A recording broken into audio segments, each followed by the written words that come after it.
Hello, and welcome to this week's weekly reading. It's coming to you on Tuesday this week because I did a post on the full moon in Capricorn yesterday, which was a supermoon and is still very much part of our weekly forecast because it is a really big and intense lunation in the sign of Capricorn, which is all business.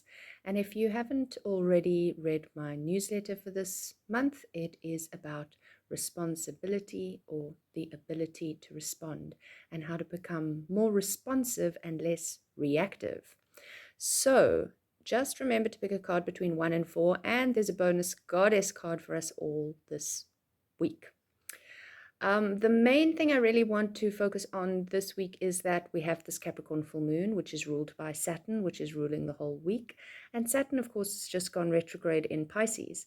So in Pisces, he's a little bit more dreamy and idealistic, and so it's a little harder to find the structure and stability. However, this is the dance that we are experiencing, finding structure and stability within the ability to dream and to change the future and to expect more, to expect better from ourselves and others, which can really be hard. I'm using some spicy and woody oils in honor of this Capricorn moon. Also, this whole week, the moon is going through the last signs. So it will do Capricorn, then Aquarius, and then Pisces.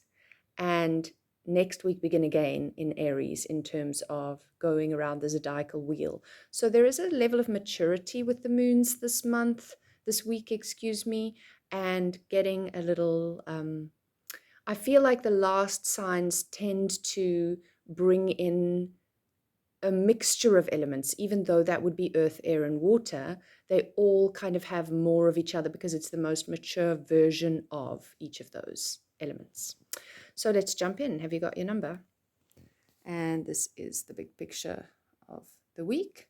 And just to come into our bonus card, we have Artemis, Guardian. Now, Artemis is the twin sister to Apollo, the sun god, and I also think she's a fabulous one to come in. She's well known for her pack of dogs that travel with her and being close to deer, as you can see in this particular picture. And often she has a host of young maidens who work for her and with her in creating balance and support. A lot of it is connected to nature, which is very strongly connected to Capricorn, because Capricorn is very grounded and earthy. And she's depicted always with a bow and arrow, and she is extremely, as I say, protective of the underdog and of women and of nature and of animals and so on and so forth. So that is our message, and it says you and your loved ones are safe and spiritually protected. So that's a nice thing to just lean into, and for whatever reason, we got a bonus card this week. It just called to me. But let's jump into our weekly reading. And we start with the Six of Pentacles. You'll notice we've got the 6 and the 8 of Pentacles. Pentacles is earth, so this Capricorn energy, and we might say Saturn energy, is exceptionally clear and strong coming through for us this week. The 6 of Pentacles, you can see the infinity symbols looping through that card, and you can see the sense of giving and receiving, and Pentacles being material gain. It very much speaks to reciprocity, the balance of giving and receiving. And Capricorn is a business sign. So if we come straight into the, right card, the 8 here, and you can see here they've done the discs, the pentacles as the moon and her phases, which I think is absolutely wonderful. And you can see the radiating energy coming out. And you can see the full moon phase in that card. And you can see that she is kind of all business. She's got all the things that she needs on her desk, and she knows that for everything there is a season and a reason. Things are cyclical. Sometimes it's time to write your notes, to do your paperwork. Sometimes it's time to make your medicines. Sometimes it's time to whatever. Many different options there are. And she's even looking backwards slightly in this card towards the 6 of Pentacles. So what she's trying to achieve as she builds and balances, and Capricorn is a sign of building and building your life, building your business, building your structures in a way that can go up, really, like build up. And so that 6 of Pentacles, is that whole saying, like, it takes money to make money. You've got to take a chance in order to get. So, that I'm going to risk putting this little nest egg into this investment, and to trust that I've done my due diligence and research and it's going to pay off for me. And sometimes it doesn't, but this week does feel like it's very much talking into look at where it has and don't get discouraged from doing these kinds of things within reason, because it's a very practical sign. It's not it's Sagittarius would be like wildly, let's just speculate, let's just gamble, and good will come.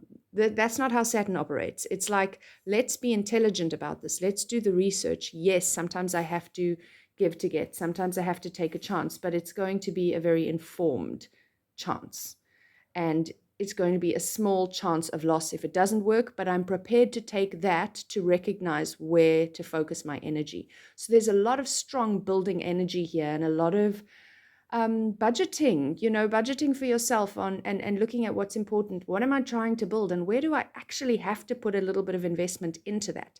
If I want to get, I do need to invest. I need to invest my time, my energy, my money, whatever it is. Investment isn't just material. And what do I need invested by others? So I'm not just going to invest in this relationship if you're not going to invest in this relationship. I'm not going to invest in my boss if I don't feel a reciprocal. Remember, the Six of Pentacles is very reciprocal. A reciprocal investment coming from my boss. I'm not going to invest in running around after my children all the time if they don't reciprocate by cleaning their rooms. It can be as simple as those types of things, or as big as literally building a business. So, or buying a home, or whatever the case may be for each of us. So just really recognizing those things this week under the light of this full moon. And then we have the Two of Swords, and this, it's upside down as well. So this is where, she can't see with her own eyes, and it's a mental, swords is more mental thinking process. And you can see the sands of time sort of feeling of running out through her hands, and she has to make a decision, but she doesn't have all the information, which is kind of separate to what we were just saying here. We need the information. So that's Neptunian. Like, I don't know what the answer is. I don't know what will come. I can't see into the future, but I have to try and guess. And she's looking towards the next card, the Hermit. She's not looking back. She really, even though she's upside down, she really needs to make a decision to move forward to her future, whatever that is. And the unknown makes it quite scary and daunting and challenging to make. And so basically she's faced with a difficult decision. And she does have a bit of a time limit here. This is not something that she can avoid and dally on indefinitely, which can create a little bit of anxiety. The crows, even though they look a little ominous, are actually unraveling some of the old patterns. They're just pulling out some of the old thinking, some of the repetitive spiraling kind of thoughts, in order to kind of give her clarity to make this difficult decision. So we might be faced with a difficult decision this week.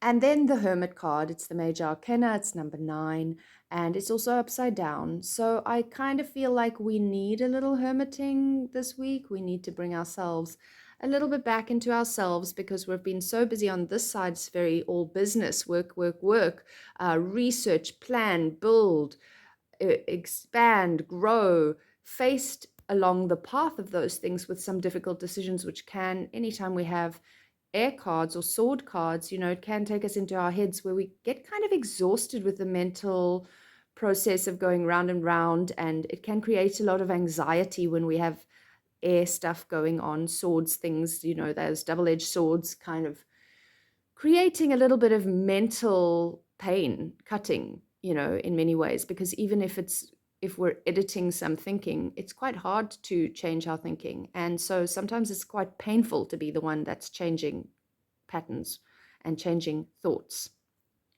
And the Hermit is trying to just bring us back, but there's a resistance to come back. There's a resistance to come down, to down-regulate the nervous system. There's a resistance because there's this Saturnian, do your work, soldier on theme, build, do the research, make the choices.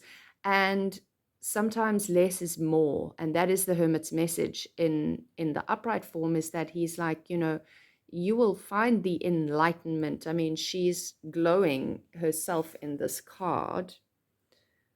And and there's a little lantern and tiny little lights like pearls of wisdom leading her.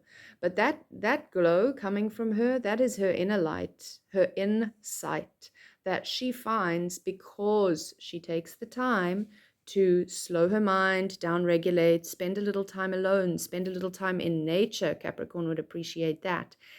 And just be, not always be doing. I heard a wonderful astrologer mentioning, Kaylin Castell mentioning the doing addiction in her full moon forecast, and it hit home.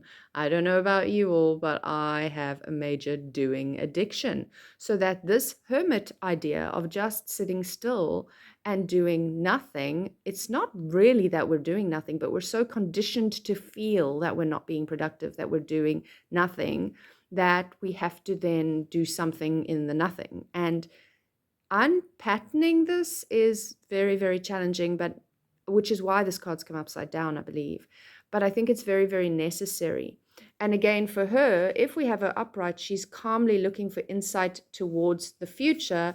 And if we have her upside down, she is so busy doing what she thinks she needs to be doing based on her patterning, she can't allow that inner knowing that we all have to come to light.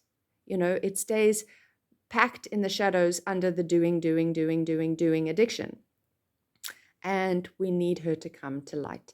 And if you think about it, the Two of Swords, she's blindfolded. If there were a beautiful bright light flowing somewhere, she would feel the warmth of that, feel the radiation of the light, and maybe even with her blindfolded eyes, she would see some of the light if it's allowed to come through. So in order for her to make a better decision, and that's obviously that part in you, then the other part in you that needs to sit in hermit also needs that time and space to do that. So I hope this reading has been helpful for you. I'm sending much love on this full moon week, and remember to like, share, subscribe, and follow. It really, really helps me, and I really appreciate it, because then I know I should keep on doing this work.